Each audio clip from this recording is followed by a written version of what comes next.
Hello and welcome back to another video in the world of Monster Hunter. Today we're all about the Taroth Buster Water. This is a wide 4 Gunlance and I love it. This video was also requested by a lovely man called Brink. There is a link in the description below. Do check him out, he's amazing. Very lovely guy as well. Anyway, I'm pretty sure a lot of us have seen this build on the current meta site, and one thing didn't sit right with me, and that is this number. I am not the best at the math in this game, but I do know that is wrong, so I put the exact same build in. Probably should have put the decorations in the same order, and you'll notice that there's about 73 effective raw missing.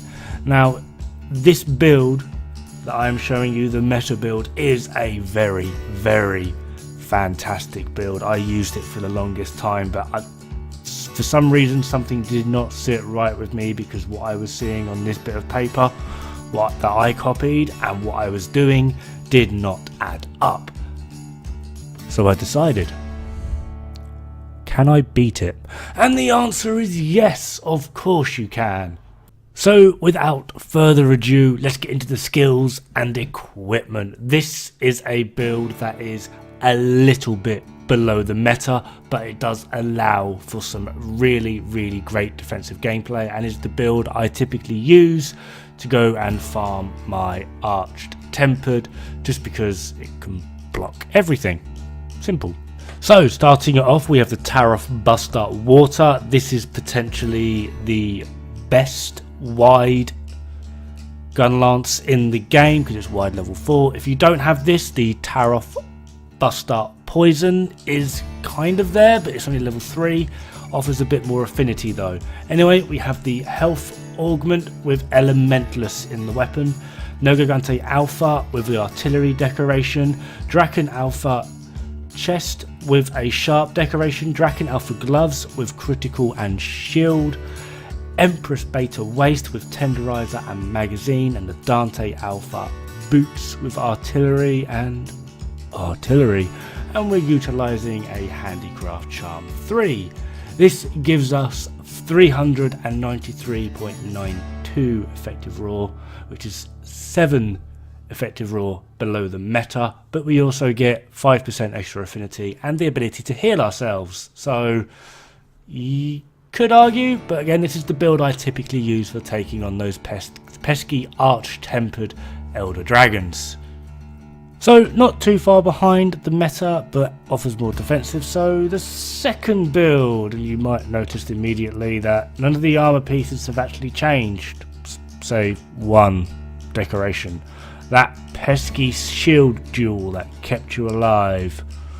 Yeah, I've taken that out and I've put a critical jewel in, so now I have critical boost level 3, because yay! And the end result for this is 406.82. this is more than the meta, and affinity is 85% still, which is more than the meta, and health augment, which means I can heal, which is more than the meta. Basically, yeah, I think I've just gone and broke the meta. I'm not trying to be a dick about this, but I had a bit of a bad experience lately, and I wasn't best impressed, because, you know, people are meant to help, not be like, you're shit.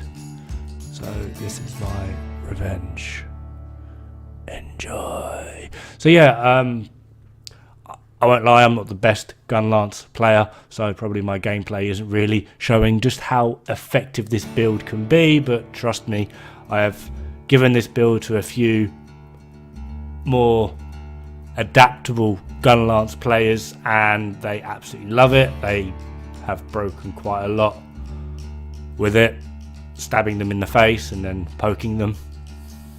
So overall, I would argue this build to be superior, both versions of it, both defensively for using the shield jewel, or if you're not up for using the shield jewel because you're pretty good at dodging, or you got your temporal mantle on, and etc. The second build, certainly, numbers wise at least, it does outdo the current meta, particularly because the current meta has some odd byproducts just from armor. I understand why they're there. You're it's in use for the decorations and what the those decorations would require, but there's a lot of overlap with those skills. Now, admittedly, it is just 2 skills. You've got wide range level 2, which is a bit of an odd one to have as an overlap or a byproduct, you could argue, because with the time it takes to put a Gunlance away, your friend that you could potentially heal is probably going to be dead. And stun resistance, you have a shield. Like, I don't get it. I mean, obviously, shield or not, you're still going to get hit eventually, but the idea is you have a shield. Try your best to use it, and the more you try to use something like a shield, the better you become at timing those blocks, knowing when to block and when you can dodge, or when you can poke them in the face, or when you can shell, which, being in the way, that's basically how you play wide Gunlance. At least that's possibly a very good skill to potentially have in the long run. Tool Specialist is an odd byproduct because it's not exactly a desirable skill, but no one can deny just how absolutely handy it is, just reducing the cooldown of your mantles and some of your equipment, health booster, affinity booster, whatever it is you're after. You can't argue it's absolutely beautiful getting those faster cooldowns, but again, it's not really required, so I can't really argue too much about that one. But stun resist and wide range, I just look at them and just sort of go so another plus side with my build would be having less waste skills. Now, finally, onto a small tutorial. There are other people that have done these tutorials and they'll always do them a lot better than I can, because I am no pro player. Those that get paid to play this, as you can see by my subscriber count, I'm not really like of anyone of any notable importance, but generally the way in which you play wide Gunlance is poke, shell, poke, shell, poke, shell, poke, quick reload. Now, if you're on a mouse and keyboard, this is left click, right click, left click, right click, left click, right click, left click, control, hold it down, press left click. Try and time these so that you're able to maximize your damage. The good thing about the shelling is it doesn't really matter where it hits, you will pretty much always do the same amount of damage. If you have capability, do feel free to go into a bit of the old swing lance, although do be warned, there are other Gunlances that do this better, so it's not going to be your main form of damage. The Wyvern Fire on a wide is the most damaging, and of course, time your blocks.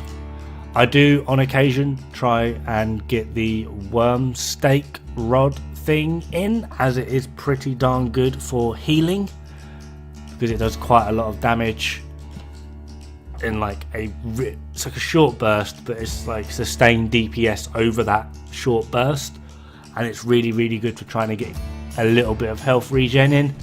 And generally speaking, I would argue that wide Gunlance is the most adaptable in damage. In pure output, you are going to be looking for your burst swing lance, which is normal level 4, which will be the next video, because you know we're awesome like this.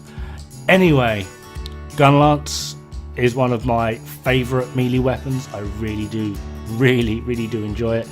I do hope this build has been slightly insightful, and I hope to see you guys pretty darn soon. Good luck, have fun, don't die. It's bad for the health.